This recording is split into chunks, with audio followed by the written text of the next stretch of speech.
Bismillahirrahmanirrahim. Fa idza qala, maka di mana-mana ngucap laka ka anjeun saha qailun, jalma anu ngucap atau jalma anu ngomong, halillahu qadirun, halillahu naha ari Allah eta qadirun anu kawasa ala anna yata khiza kana saenyana ngajadikeun Allah, kana saenyana ngajadikeun Allah syarikan kana anu ngabarengan, anu ngareujeungan, au zaujatan atawa kana pamajikan, au waladan atawa kana anak,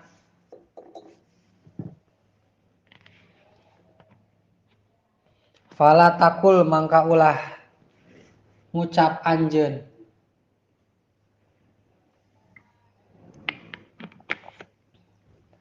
lahu kana lahu kasih qail, lahu kasih qail,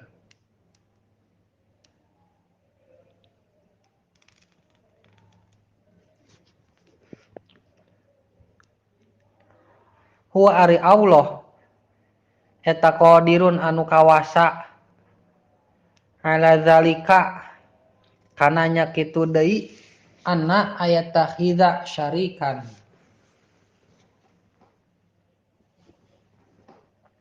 anna ayatakhidza syarikan nuluhur li anna zalika karna saenyana nya kitu deui anna ayatakhidza syarikan eta mustahilun anu mustahil. Wal qudratu jeung ari kudrohna Allah eta la ta'alaku teu cumantel kitu kudroh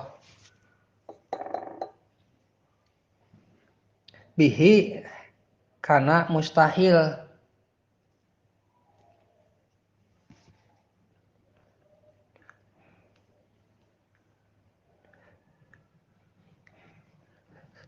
Bihi ku mustahil. Wala takul jeung ulah ngocap anjeun lahu kasih qail laisa biqadirin, laisa teu aya itu Allah eta biqadirin anu kaduga kawasa, li annaka karna saenyana anjeun eta tusbitu geus netepkeun anjeun lahu ka Allah al ajza kana apes,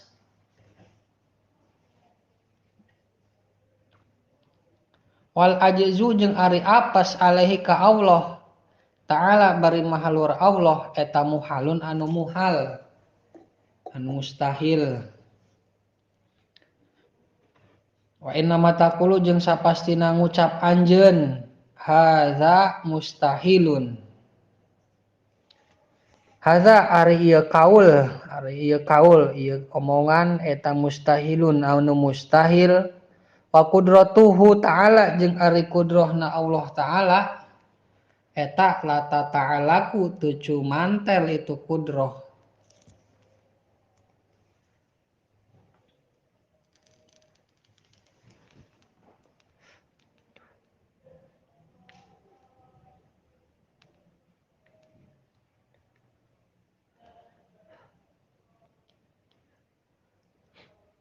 Bil mustahili kalawan mustahil, fatanabahu mangka kudu eling anjeun lidzalika kana nya kitu deui anu geus dicaritakeun atau kananya kita di mazkur.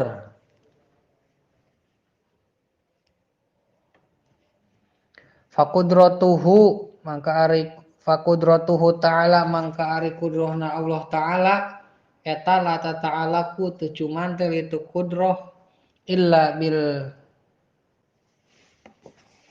bil mumkinati kajaba kalawan pirang-pirang perkara anu mungkin.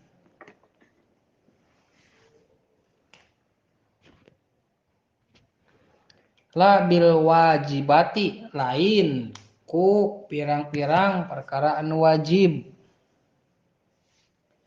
Wala bil mustahilati jeung lain kalawan perkara jeung lain kalawan pirang-pirang perkara anu mustahil.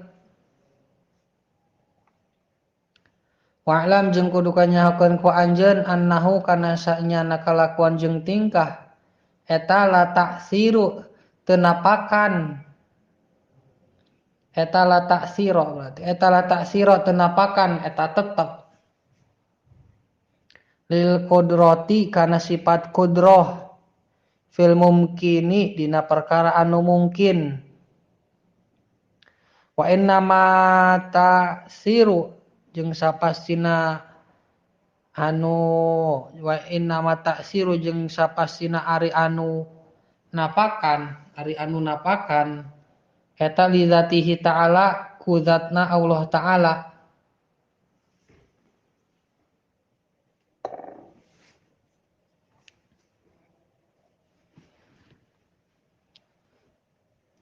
Wal qudratu jeung ari kudroh eta sababun jadi sabab fi ta'siri dina napakan.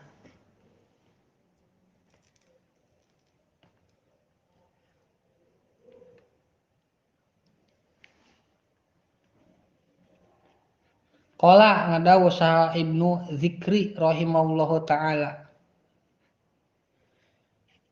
Kandawuhan wal fi'lu li dzati.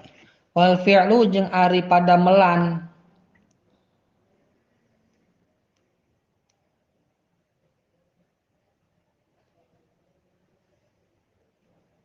eta li dzati ku zat. Eta li dzati ku pirang-pirang zat bizis sifati kalawan anu ngagaduhan pirang-pirang sifat. Faman maka ari sahal jamana eta i'taqoda i'tika disiman anal kudrota kana sanyana kudroh kawasa eta tu asiru napakan itu kudroh fil mumkini dina perkara anu mungkin. Binafsihi ku zatna kudroh.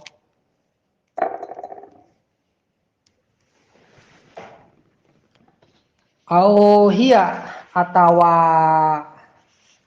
ari kudroh ma'azati sarta pirang-pirang zat eta kufur wal iyadu jeung ari nyuhunkeun pangriksa. Wal iyadu jeung ari nyuhunkeun pangriksa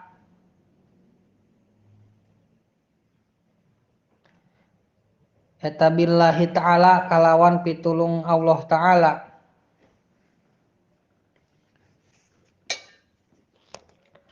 Wa min dzalika jeung tina nya kitu deui mazkur anu caritakeun ta'lamu bakal apal anjeun tahrima qaulil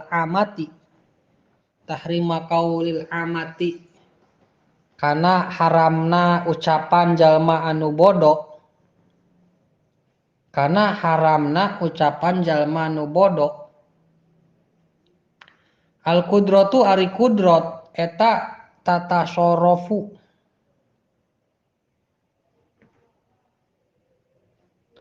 nasorufkeun itu kudrot liihamihi karena samarna itu kaul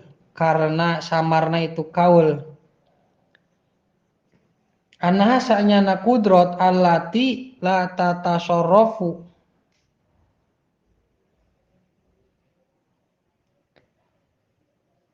anu narima nasorufkeun itu kudrot binafsihi ku dirina kudrot la annaha lain sa'nyana kudrot eta sababun jadi sabab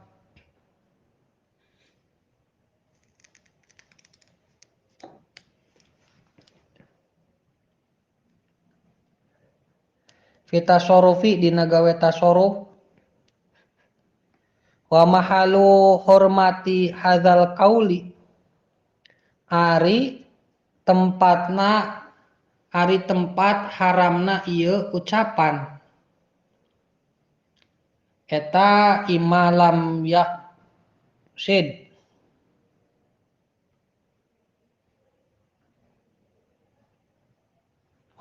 eta malam yaqsid salagina teu ngamaksud itu si jalma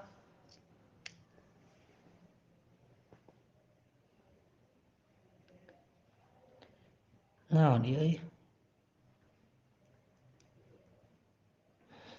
isnadal fi'li kana nyarandekeun pagawean laha kana sifat kudrot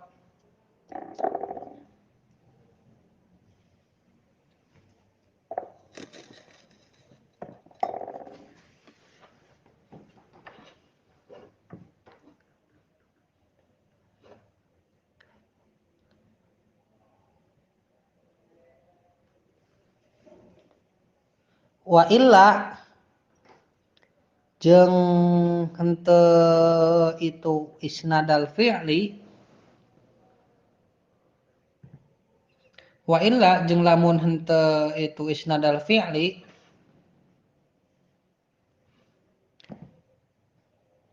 fayakfuru mangka kufur si jalma tanbihun jeung ari ieu pangeling-eling sahiji la yuqalu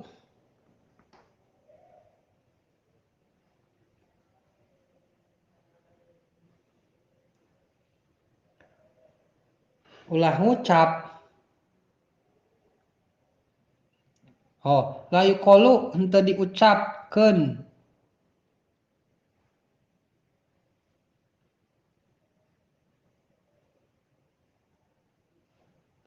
ulah diucapkeun non al qudratu lafad kudrot wasitotun artina al qudratu ari kudroh eta wasitotun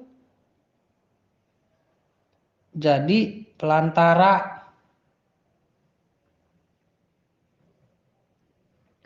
wala alatun jeung eta jadi alat hilapan barina nyulayaan liman kajalma qala anu ngucap si eman innaha bimangzilatil qalami kana ucapan innaha sa'nyana kudrot eta bimangzilatil qalami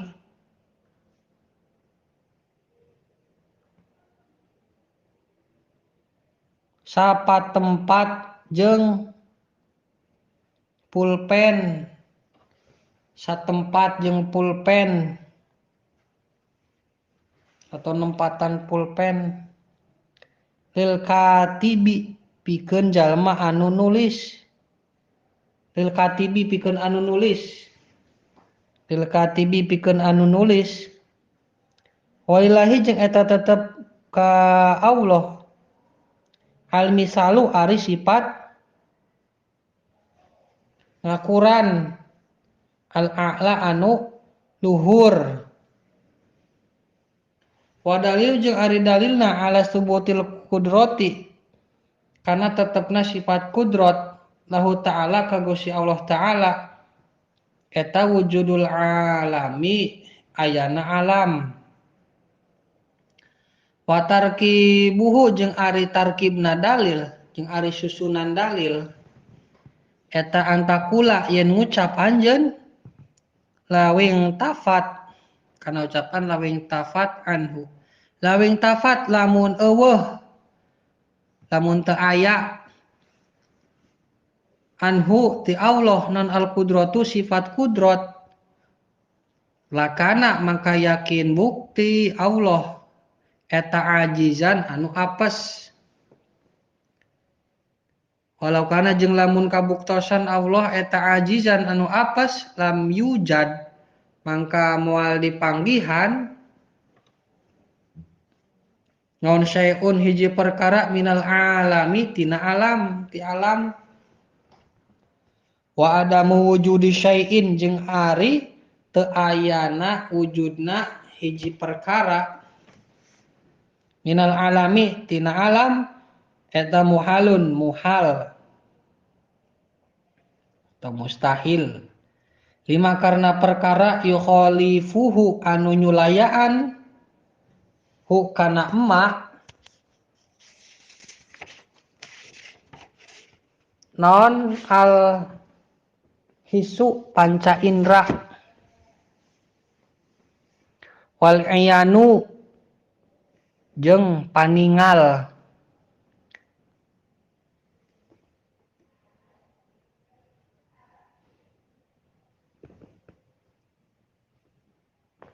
Faya betola mangka batal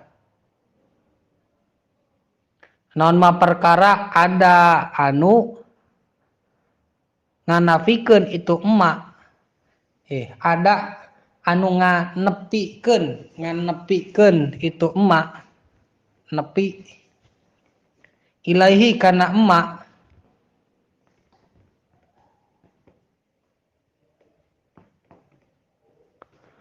wahia jeung ari naon ieu wahia kosong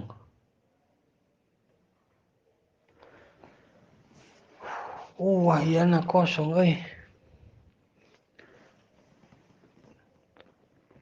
eta ittisofuhu ta'ala kasifatan Allah ta'ala bil azzi kalawan apes atau ku apes karena apes fasabata mangka tetep non naqiduhu lawana itu emak perlawana itu emak lawanana itu emak wahwa jeung ari naqiduhu eta ittisofuhu ta'ala kasifatana Allah ta'ala bil kudrati kalawan sifat kudrat wa idza sabatat jeung di mana-mana tetep lahu ka Allah non al kudratu sifat kudrat istahala mangka mustahil alaihi ka Allah non al azu apes alladzi anu huwa ari itu alladzi eta didul kudrati lalawanan sifat kudrat